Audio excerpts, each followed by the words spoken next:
Good morning, guys. Man, this tripod is almost done, but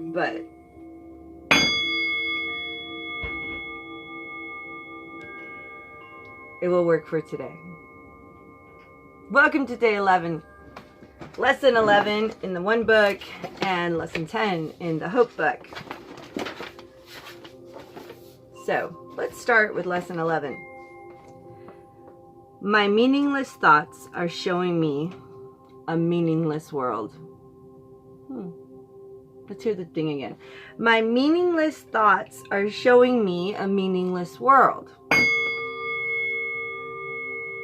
My meaningless thoughts are showing me a meaningless world. My meaningless thoughts are showing me a meaningless world. This is the first idea.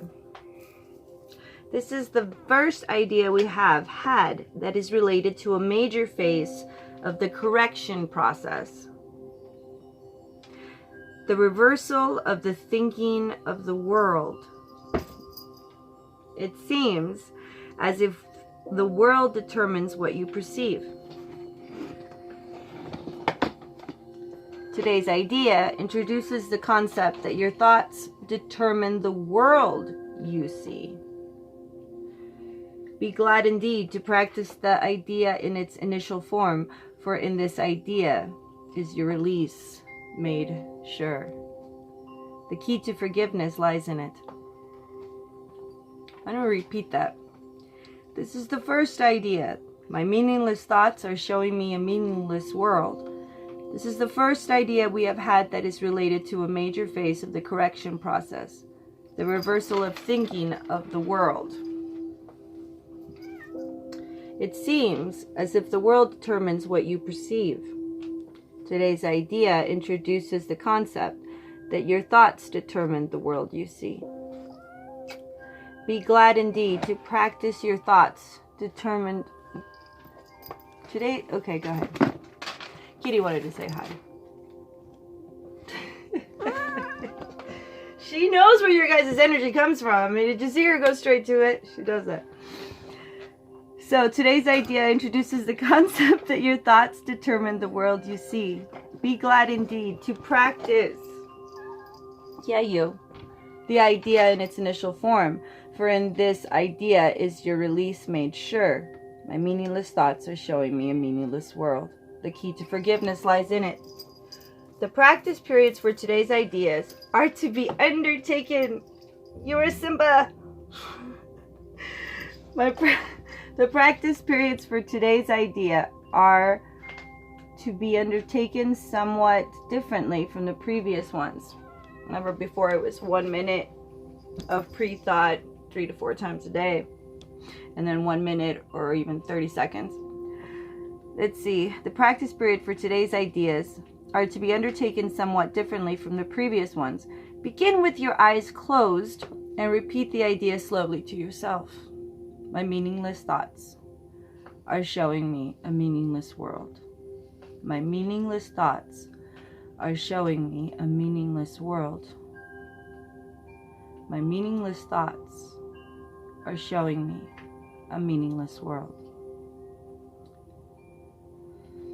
Whew. And repeat the idea slowly to yourself. Then open your eyes and look about, near and far and up and down. Anywhere. During the minute or so to be spent in using the idea, merely repeat it to yourself, being sure to do so without haste and with no sense of urgency or effort. To do these exercises for maximum benefit, the eyes should move from one thing to another fairly rapidly, since they should not linger on anything in particular. The words, however, should be used in an unhurried, even leisurely fashion. My meaningless thoughts are showing me a meaningless world. The introduction to this idea in particular should be practiced as casually as possible. It contains the foundation for the peace, relaxation, and freedom from worry that we are trying to achieve.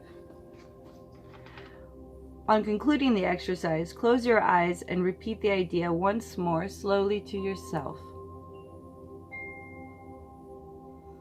My meaningless thoughts are showing me a meaningless world. 3 practice periods today will probably be sufficient. However, if there is a little or no uneasiness and an inclination to do more, as many as 5 may be undertaken. More than this is not recommended.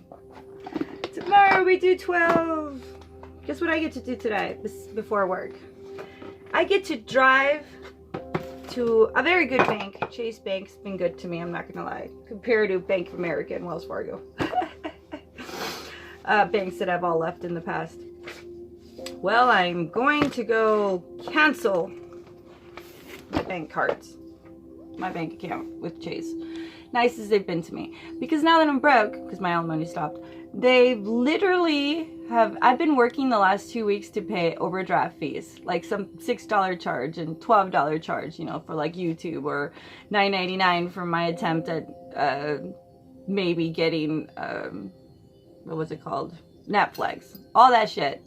Ended up costing me $34 charge each one. So I just wanted to share that, because as weird as it seems, because I've done it before, I've gone years without a bank, somehow doing this today, because it's hundreds of dollars now in overcharge fees, literally, in the last 2 weeks, over nothing, just, I was like, I don't need a bank account, fuck it. So I'm getting rid of my Chase Bank account, and then I won't be broke anymore. So for all you poor folks out there like me, and I mean poor in monetary whatever, maybe you're not that poor. Maybe you're just in a system that wants you to stay feeling that way. So I'm claiming it. Now that I won't have this bank, I am claiming today, on day of order, day 10, which today's the day of the word is order, I'm claiming order in my life. I will have control over my money. I will take care of my money. And if I need something off the internet, then I will, hopefully ask a loving, caring person to help me with that, that I trust. Outside of that, I'm going to be out of the system, and I don't see me going back into it. Yay! So I wanted to share that. Before work, I'm going to Chase, and I'm saying, close my account! Fires. I'll take care of my own money. Thanks. Day 10. Order. Word of the day is order. I'm telling a cat like that. Order, Dexter. The word of the day is order. The world is not to be put into order. The world is order. New world order. Oh, sorry. The world is not to be put into order. The world is order. It just rhymed. I had to do it. It is for us to put ourselves in unison, or not, with this order. Okay, sorry, Mr. Henry Miller. I'll say his quote as written. The world is not to be put into order. The world is order. It is for us to put ourselves in unison with this order. And from what we just learned in today's lesson, and have been slowly, precept by precept learning, our thoughts, our emotions, our imagination creates our world. So what world are you creating? Open up your world. Open up your world. Open up your world. To have order is a necessary aspect of living a healthy life. If you ever lived with a hoarder or been a hoarder yourself, you understand. I myself was a hoarder, so I understand. To have order is a necessary aspect of living a healthy life. Order may seem like a restricting concept, yet order is the other side of zeal in spiritual practice. I strongly believe that. Like, this place is a little ruffled, just a little ruffled, just a little. And I feel the difference when this place is set up proper for spiritual reasons of sitting here and reading books to you or speaking to you guys. It makes a difference. It does. I can breathe easier. My energetic sense of self is calmer, at peace, able to expand out, isn't blocked by clusterfuckness of whether it be other people's energies, which is why I love this trailer. It's perfect for one person and it's on the other side of the property, pretty much. Oh shit. I gotta get to work. Okay. The passion is a world. Sorry, I see the truck out there. The things you spend much of your spiritual passion for me is the few. That's passion. I'm all sorts of scary this morning. Did you see? Didn't I just? Ooh, you just saw the fucking title. Please don't kill my channel, AI. Thank you. Zeal is the enthusiasm. Is enthusiasm in practice. So let's repeat. To have order is a necessary aspect of living a healthy life. Order may seem like a restricting concept, yet order is the other side of zeal in spiritual practice. Order is the quality within each of us that supports our creativity. Wow. Yeah, I agree. Order is the quality within each of us that supports our creativity. Zeal is the enthusiasm in practice, which is what we're striving for, right? What's that? Order balances enthusiasm with rhythm and consistency. Ah, there's the word. Consistency. To be consistent. Trust grows out of that. Love is based on that trust. The consistent trust. There I say the word dependability in knowing that there's trust in an individual, in a place, in a season, in a knowing. Could take it to many levels. When someone has a good heart, you just know it. And how do you know they have a good heart? Because you consistently see their fruit. And it's a trusting, loving place. You can rest there. And in that rest and order, you can create and have zeal for life. What? Yes. Zeal is the enthusiasm in practice. Order balances enthusiasm with rhythm and consistency. I remember as a child hearing to have things in order before leaving home. I think it's a typo. I remember as a child hearing to have things in order before leaving home. Maybe she meant hurrying. I remember as a child hearing to have things in order before leaving home. Today it appears that a sense of disorder is often the case, and some folks even appear to choose disorder over order.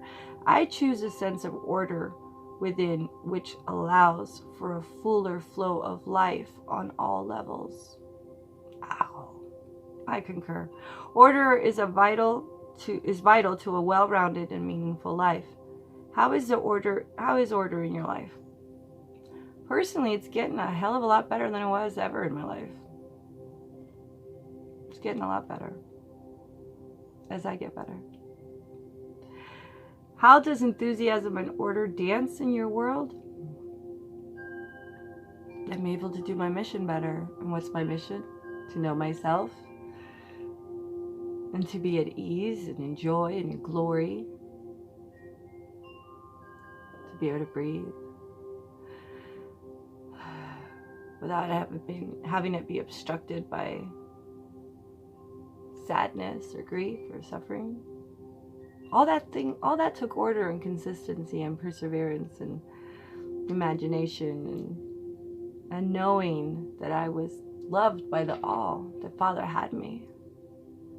And to have come about to the realization that Mother nourishes me too. What? Started to teach me to nourish myself, and that's where I'm at. Am I loved by Father? Yes. Does Mother want me to nourish myself so I'm able to nourish her? Yes. That's where I'm at in my journey right now. Order is vital to a well-rounded and meaningful life. How is the order in your life?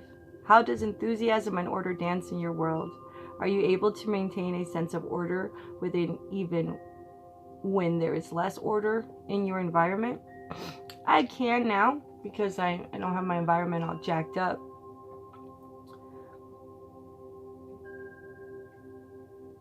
It's just the experience of consistency, of continuing to love myself and respecting myself and respecting my environment and respecting my boundaries and respecting what I want and respecting what others want enough to know if I'm a match there or not. you know?